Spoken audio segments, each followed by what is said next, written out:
Hello students, welcome to this video.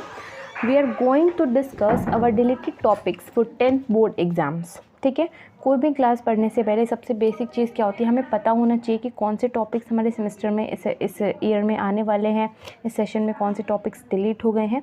ठीक है, Covid के बाद क्या हुआ ना कि हर साल कुछ ना कुछ टॉपिक्स डिडक्ट होते गए, रिड्यूस होते गए. ओके, तो इस वीडियो में हम देखेंगे कि हमारे कौन से टॉपिक्स डिलीट हुए हैं, कौन से टॉपिक्स हमें पढ़ने हैं. ठीक है, तो अभी तक हमने अपने चैनल पे चैप्टर नंबर 1 to 4 पढ़े हैं. Chemical reactions and equations, acid bases and salts, metals and non metals, as well as 4th chapter carbon and its compounds. ठीक है, हमें 4 चैप्टर कंप्लीट कर चुके हैं. इन चैप्टर में मेनली कुछ भी ज़्यादा कट नहीं है. ठीक है, इसलिए I have didn't written those chapters. ठीक है, हमने यहाँ पे चैप्टर नंबर 5 से लिखा है, जिसमें ज़्यादा टॉपिक्स कटे हैं ना वो लिखे हैं मैंने इसमें. तो स्टार्ट करते हैं. इसके बाद जो चैप्टर नंबर 5 है हमारी केमिस्ट्री का पीरियोडिक क्लासिफिकेशन, जिसमें से जो टॉपिक्स कटे हैं वो ये हैं. फर्स्ट है नीड फॉर क्लासिफिकेशन, क्लासिफिकेशन की ज़रूरत क्यों पड़ी. ठीक है, उसके बाद है early attempts as classification of elements, मतलब जब एलिमेंट्स को क्लासीफाई किया जा रहा था तो पहले जो बहुत अटेम्प्ट्स किए गए अलग अलग साइंटिस्ट के थ्रू, ठीक है, वो अब कैंसिल हो गए हैं, वो हमें नहीं पढ़ने हैं. इसके बाद है डोबर्नियर ट्राइड्स, डोबर्नियर के ट्राइड्स हमें नहीं पढ़ने हैं. Newlands law of octaves, Mendeleev's periodic table, modern periodic table, gradation in properties, valency, atomic number, metallic and non metallic properties. ये कुछ 10 टॉपिक है ऑलमोस्ट. ठीक है, लेकिन I am telling you one thing more, जब मैं आपको चैप्टर पढ़ाऊंगी, चैप्टर नंबर 5 पीरियोडिक क्लासिफिकेशन, मैं ये टॉपिक्स भी कवर करवाऊंगी. अगर आप किसी कॉम्पिटिटिव लेवल के एग्जाम के लिए पढ़ रहे हैं then definitely you need to study this topics. ठीक है, ये टॉपिक्स कट हुए हैं ओनली बोर्ड के पॉइंट ऑफ व्यू से. ठीक है, CBSE ने सिर्फ बोर्ड के लिए कट किए हैं. अगर कोई भी कॉम्पिटिटिव एग्जाम होता है 10th लेवल का, ठीक है, उसमें ये टॉपिक्स डेफिनेटली आएंगे. ओके, तो अगर आप उनके लेवल से पढ़ना चाहते हो तो आपको ये टॉपिक्स पढ़ने हैं. And when I will complete this chapters I will definitely मैं आपको ये पढ़ाऊँगी. ठीक है, देन इसके बाद है हमारा next chapter heredity and evolution. ये बायोलॉजी का चैप्टर है. ठीक है, मेनली बायो में इसमें कौन से चैप्टर कट हुए हैं. Basic concepts of evolution, evolution की क्लासिफिकेशन और इसके डिस्टिंक्शन फ्रॉम प्रोग्रेस. ये जो 2 टॉपिक्स हैं मेनली ये नहीं आने वाले एग्जाम में, लेकिन I will tell you these also. इसके बाद जो नेक्स्ट है हमारा फिजिक्स का चैप्टर है human I and the colourful world.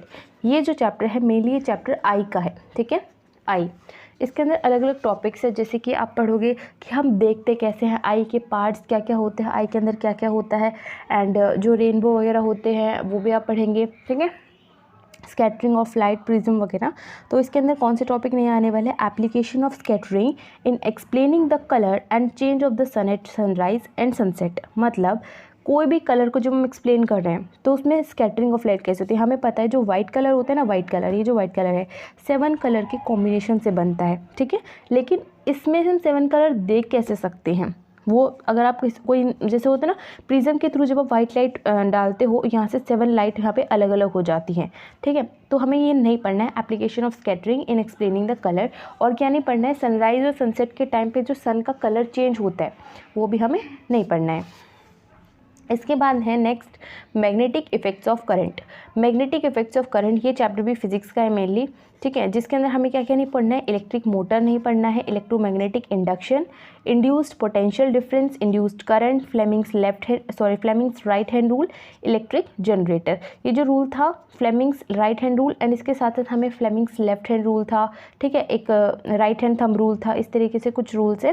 ठीक है, जो कि आपके सिलेबस में नहीं है, लेकिन ये जो रूल है ये वेरी इंपॉर्टेंट रूल है. ठीक है, बहुत ही इंपॉर्टेंट है. जिससे हमें क्या पता चलता है, इस तरीके कुछ होता है, हमें अपने हाथ को इस तरीके से रखना होता है. ये जो थंब होता है ये हमें डायरेक्शन देता है फोर्स की. ठीक है, ये जो फर्स्ट फिंगर होती है ये हमें डायरेक्शन देती है मैग्नेटिक इफेक्ट की, मैग्नेटिक फील्ड की. ठीक है, एंड ये जो फिंगर है ये बताती है हमें करंट किस डायरेक्शन में जा रहा है. अगर हमें पता चल रहा है कि जो फोर्स है ऊपर है एंड मैग्नेटिक फील्ड इधर है तो पता चल जाएगा हमें करंट इधर जा रहा है. ठीक है, इस तरीके से हम लगा के देखते हैं. तो इसके बाद है next chapter sources of energy, जो कि बायोलॉजी का है. इसमें कौन से टॉपिक्स नहीं है. हम different forms of energy, conventional and non conventional sources of energy, fossil fuels, solar energy, biogas, wind water and tidal energy, nuclear energy, renewable and non renewable sources of energy. ये 8 topics है जो कि आपके syllabus में नहीं है इस chapter में. ठीक है, लेकिन ये जो चैप्टर है मेनली बहुत ही इजी होता है।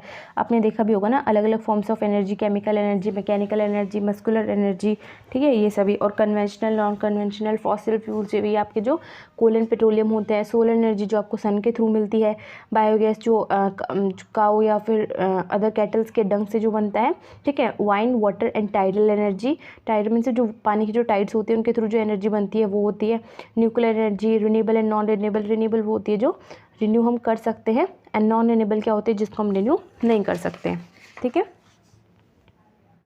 इसके बाद next management of natural resources, ये भी बायोलॉजी का ही चैप्टर है जिसमें से जो हमें क्या नहीं पढ़ना है, conservation and judicious use of natural resources. जो हमें नेचुरल रिसोर्सेज मिल रहे हैं, नेचर के थ्रू जो रिसोर्सेज मिल रहे हैं, इनको हम जुडिशियस मतलब बिना कुछ सोचे समझे इनको हम जो यूज़ कर रहे हैं उसको बोलते हैं जुडिशियस यूज़। जो हम फ्यूचर के बारे में नहीं सोचते हैं उनको कंजर्व करना, ठीक है। Conservation of forest and wildlife, forest and wildlife को कंजर्व करना। Conservation of coal and petroleum, example of people participation in natural resource conservation and advantage and limitation of big dams। जो बड़े dams होते हैं उनके लिए हमें क्या फ़ायदा होता है एंड क्या उसमें लिमिटेशंस होती हैं। ये टॉपिक्स रिलेटेड टॉपिक्स है फ्रॉम योर सिलेबस, जो 2024 में जो बोर्ड एग्जाम्स देने वाले हैं एंड जो 2024 में भी 10th में आए हैं, मतलब जो 2025 में एग्ज़ाम देंगे उनके लिए बहुत इंपॉर्टेंट है, ठीक है। Then definitely watch this video and in next हम अभी तक चैप्टर में 4 तक कर चुके हैं, ठीक है। और जो चैप्टर नंबर 5 है जो आने वाला है एंड जो नहीं आने वाले हैं, दोनों ही हम इस चैप्टर में पढ़ेंगे, लेकिन मेन फोकस हम करेंगे जो टॉपिक्स हमारे बोर्ड में आने वाले हैं, ठीक है। So just prepare your syllabus, prepare your exam for exam. Till then, thank you. If you like this, subscribe it and like it. Thank you.